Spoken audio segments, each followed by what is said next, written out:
సింపుల్గా చేసేసుకునే టమాటా పచ్చడి దోశల్లో వేసుకున్న, ఇడ్లీలో వేసుకున్న చాలా చాలా బాగుంటుంది. రైస్లో వేసుకొని తింటే అయితే ఆ టేస్ట్ అమోఘంగా ఉంటుందండి. ఒకసారి ట్రై చేయండి.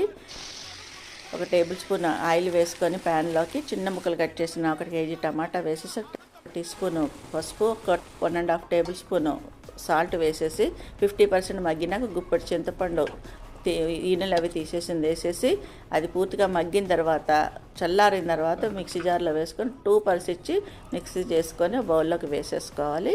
ఇప్పుడు 2 టీ స్పూన్ల ఆవాలు, 1 టీ స్పూన్ మెంతులు ఫ్రై చేసుకొని చల్లారినాక పొడి చేసేసుకోవాలి మిక్సీ జార్లో. ఇప్పుడు ఇందులోకి 1 కప్పు కారము, ఈ ఆవు పొడి, మెంతి పొడి కూడా పచ్చళ్ళలో వేసేసి పూర్తిగా మిక్స్ చేసేసి, ఇప్పుడు దీనికి మనం తాలింపు పెట్టుకోవాలి. ఒక ప్యాన్ పెట్టుకొని అందులోకి ఆయిల్ ఎక్కువ వేసుకొని శనగపప్పు, మినపప్పు, జీలకర్ర, ఆవాలు వేసి అది కొంచెం ఫ్రై అయినాక ఎల్లిపాయ తరుగు, కరివేపాకు, ఎండుమిర్చి, 1/2 టీ స్పూను ఇంగువ వేసి అది ఫ్రై అయిన తర్వాత కొంచెం చల్లారిన తర్వాత అప్పుడు మనం ఈ పచ్చళ్ళలో వేసేసుకొని మొత్తం బాగా మిక్స్ చేసుకొని, ఇది నెల రోజుల వరకు నిల్వ ఉంటుందండి.